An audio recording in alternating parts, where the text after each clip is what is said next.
नित्यं हिदाहार विहारसेवी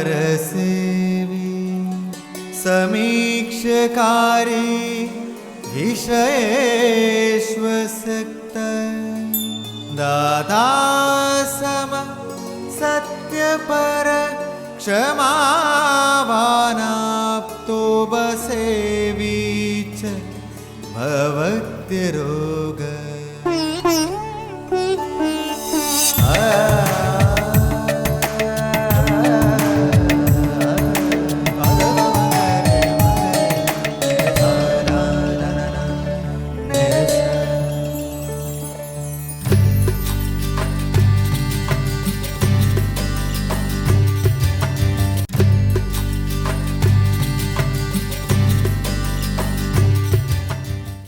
കർക്കിടക മാസത്തിൽ ഒരു മാസം മുഴുവനെ പല രോഗങ്ങളെ പറ്റിയിട്ടും ചികിത്സകളെ സംബന്ധിച്ചും ഒരു പദ്ധതി അമൃത ടി വിയിൽ തുടങ്ങാൻ പോവുകയാണ്. എന്താണ് ഈ കർക്കിടക മാസത്തിന് പ്രധാന പ്രാധാന്യം? കർക്കിടക മാസം നമ്മുടെ കാലവർഷത്തിൻ്റെ പോക്കാണ് ഈ കർക്കിടക മാസം മുഴുവൻ. കർക്കിടക മാസം കഴിഞ്ഞാൽ പിന്നെ കാലവർഷം കഴിഞ്ഞു, പിന്നെ നമുക്ക് തുലാവർഷം വരുന്നുണ്ട്. കർക്കിടക മാസത്തിന് പ്രത്യേകിച്ച് വലുതുണ്ടോ ഈ ചികിത്സയായിട്ട് എന്നുള്ളൊരു ചോദ്യമുണ്ട്. മുമ്പൊക്കെ വാസ്തവത്തിൽ കർക്കിടക മാസം എന്ന് പറഞ്ഞാൽ പഞ്ഞമാസം എന്നാണ് പറയുക, ദുർഘടമാസം എന്നൊക്കെയാണ് പറയാറുള്ളത്. എന്തുകൊണ്ടാണെന്ന് വെച്ചാൽ മഴ നല്ലവണ്ണം പെയ്തുകൊണ്ടിരിക്കുന്നുണ്ടാവും, പാർത്ത പണികളൊക്കെ കഴിഞ്ഞിട്ടുണ്ടാവും, വേറെ പണികളൊന്നും ആളുകൾക്കില്ല. അപ്പോൾ ഒരു പണിയില്ലാതെയും കണ്ട് പുറത്തിറങ്ങാൻ നിവൃത്തിയില്ലാതെ കൊണ്ട് ഇരിക്കുന്ന ഒരു കാലഘട്ടമാണ് വാസ്തവത്തിൽ കർക്കിടക മാസം എന്ന് പറയുന്നത്. പച്ചക്കറികളൊന്നും സാമാന്യം കിട്ടില്ല, അങ്ങനെയായിരുന്നു. ഇന്നിപ്പോൾ അതൊക്കെ പോയിട്ടുണ്ട്. ഇന്നിപ്പോൾ ഏത് പച്ചക്കറി ഏത് കാലത്ത് എപ്പോൾ ഉണച്ചാൽ എവിടെ ഉണച്ചാൽ കിട്ടും. ആ കാലഘട്ടമൊക്കെ മാറി കഴിഞ്ഞിട്ടുണ്ട്. അപ്പോൾ അതുകൊണ്ട് ഇപ്പോൾ പഞ്ഞമാസം നമുക്ക് പറയാൻ പറ്റില്ല, കർക്കിടക മാസം. പക്ഷേ എങ്കിലും കർക്കിടക മാസം ഇങ്ങനെ ഈ കാലവർഷത്തിൻ്റെ അവസാനത്തെ ഉള്ള ഒരു മാസമായതുകൊണ്ട് ചികിത്സയ്ക്കൊക്കെ പറ്റിയ കാലമാണ്. അതായത് ഈ ഉഷ്ണം കഴിഞ്ഞിട്ട് പെട്ടെന്ന് മഴ പെയ്യുമ്പോൾ ശരീരത്തിലാകെ ചില വ്യത്യാസങ്ങൾ വരുന്നുണ്ട്. അതോടൊപ്പം ശരീരത്തിൽ ജീർണമായിട്ടുള്ള കാര്യങ്ങൾ, ജീർണത്തിന് പലവിധ പരിണാമങ്ങൾ വരുന്നുണ്ട്. അമ്ലം ജാസ്തിയാവും, അത് കാരണം ദഹനം കുറയും. അതൊക്കെ ശരിയാക്കാൻ വേണ്ടിയിട്ട് ചില പ്രകൃതി സിദ്ധമായിട്ടുള്ള ചില മരുന്നുകൾ നമ്മൾ കഴിക്കാറുണ്ട്. കർക്കിടക മാസത്തിൽ ആദ്യം നമ്മൾ മുക്കടി കഴിക്കുക എന്ന് പറയും.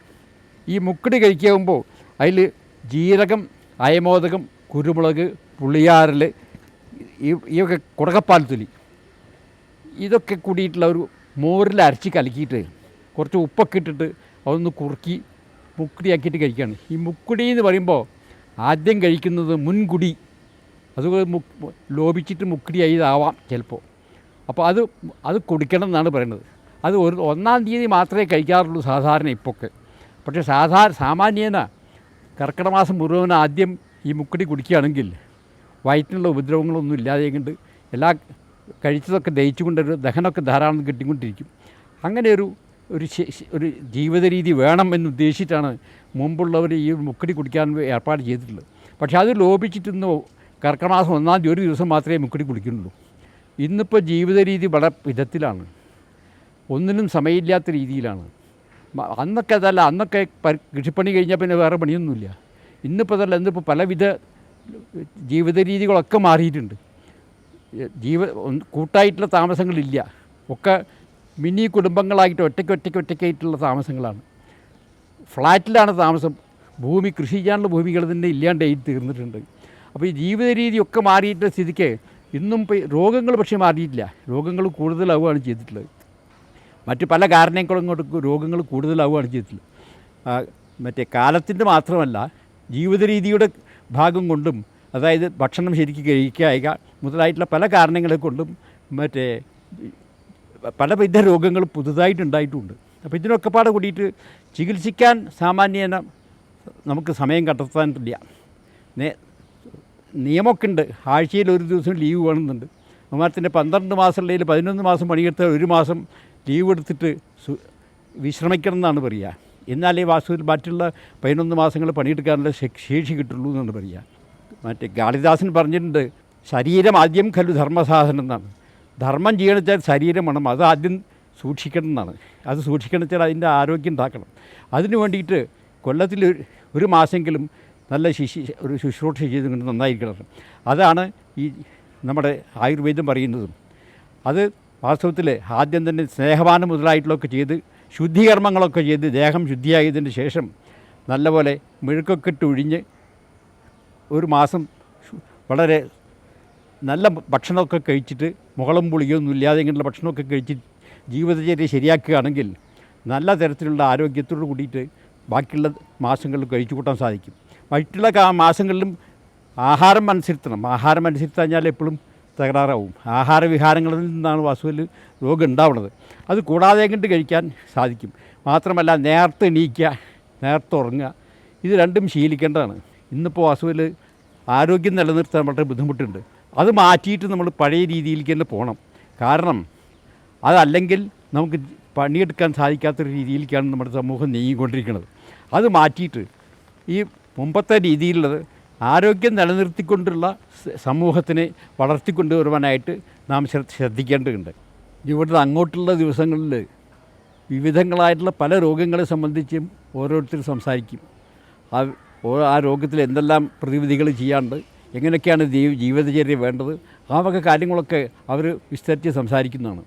ഈ കർക്കിടക മാസത്തിൽ ഏതെല്ലാം തരത്തിലുള്ള രോഗങ്ങളുണ്ടാവും, ആ രോഗങ്ങളെ എങ്ങനെ നിവാരണം ചെയ്യാൻ സാധിക്കും, അതിനെങ്ങനെ മറികടക്കാൻ സാധിക്കും, അതിനെങ്ങനെ ചികിത്സിക്കാൻ സാധിക്കും, ഏതെല്ലാം ആഹാരങ്ങളാണ് കഴിക്കേണ്ടത്, ഈ വക വിവിധ വിഭാഗങ്ങളിലുള്ള എല്ലാ കാര്യങ്ങളും ഇവിടെ ചർച്ച ചെയ്യുന്നതാണ്.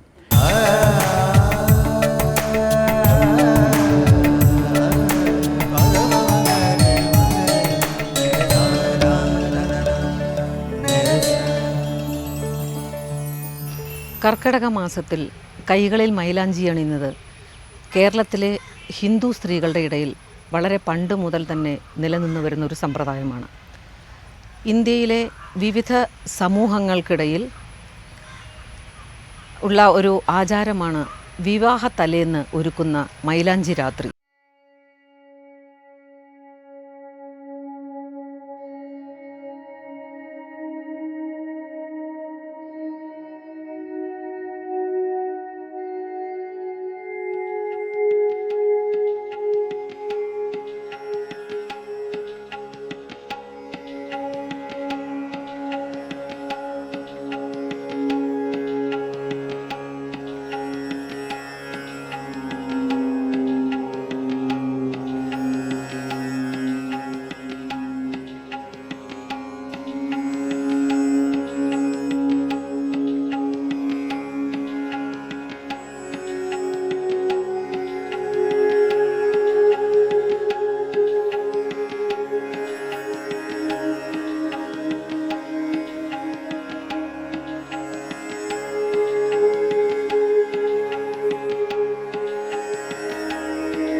കഴിക്കുന്നത് അമിത രക്തസ്രാവം തടയാൻ നല്ലതാണ്.